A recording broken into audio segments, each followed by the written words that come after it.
or 2 a year, and have more flexibility over when I'm working and when I'm not, because that's really important to me. Okay, here in the back. Yes, hi, I'm from Belgium. You know, back in the days when a show like The A-Team was popular, people would paint red stripes on their black vans and dress up as DA Barrackers at fancy dress parties. I was wondering, do you happen to know, for a show like Lost, what devotees do? How far do they go? I don't know. I don't ever read anything on the internet so I'm really not aware. I think that they're pretty intense about it. I mean, I think people do get together and they talk about the show a lot.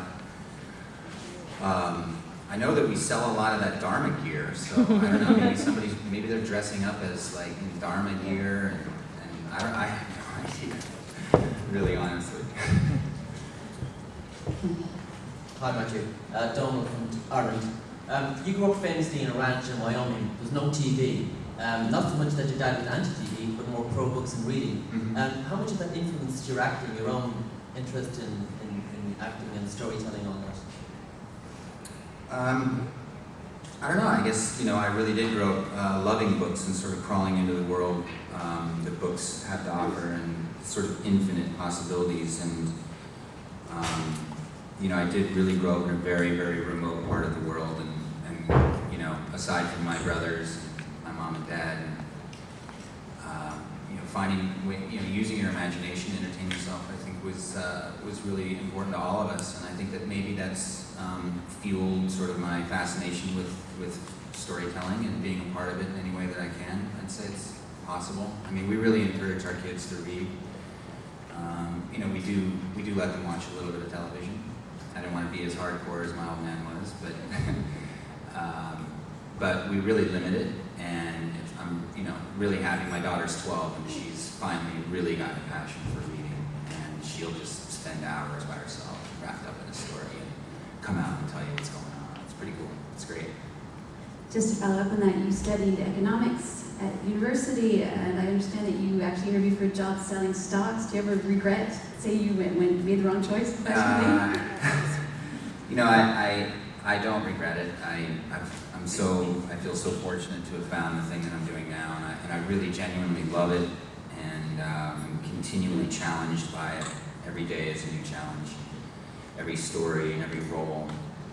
So no, I don't regret it. I do have a lot of friends that are working in the business still, and so I wish them. I hope things turn around for the economy in general globally. All right, just right here. Catherine from the UK. Do you think you're going to suffer withdrawal symptoms when you leave Hawaii and all the cast have lost? And what will you miss most?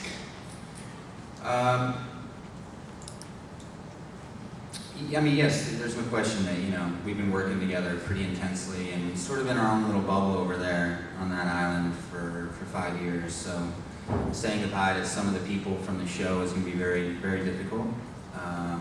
Be sad. I think, there'll be some relationships. This business is like that.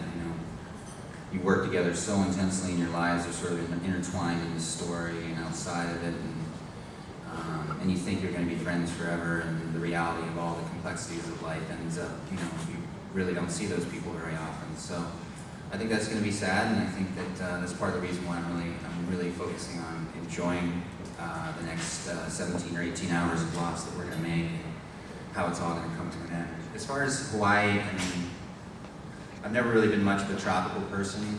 I was raised in the mountains, and I really miss 4 seasonal climate. I miss fall and winter and spring and the change of seasons. And, so I'm going to be very excited to move on to that, honestly. Okay. Hi, I'm from South Africa. You seem to be interested in pursuing a movie career, but say another show of Lost caliber came around and said, okay, it's going to be fantastic. You almost knew that it was going to go for another 6 seasons, huge success. Would you choose to go back into TV for that? No. No. I really honestly, again, I've done 2 6-year stints on shows, and they've both been shows that I'm incredibly proud of having been a part of, and sort of got to a point in my life where, I'm either going to make it happen the way I want to make it happen, or I'll just do something else. And what would that something else be? Those are, there are many things in my life that I'm passionate about. I recently got my pilot's license, and I'm going to be flying a lot. The area that I'm going to be living in the United States of America is just a great place to fly, and I just want to spend a lot of time with my family. So, I really want to make sure that I spend the next 5-10 years either making it happen the way I want to, or there's just other interests that I have. Okay, right here. A question about your film career. There is this movie, Bellissimo, that you're working on. I would like to know what you can tell us about the movie, about your role, and maybe when we might see it. It's a movie I'm developing at Warner Brothers, and it's based on a comic book that's coming out right about now. I think it should be coming out any day, actually, by Oni Press.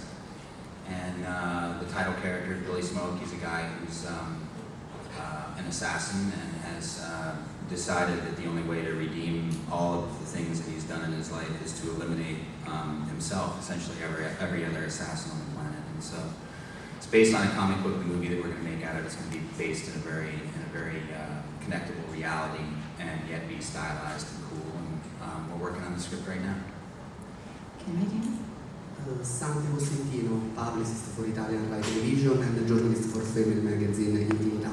The question is for Matthew, you have a special feeling with Italy, so you desire to have a house on Como Lake like George Clooney?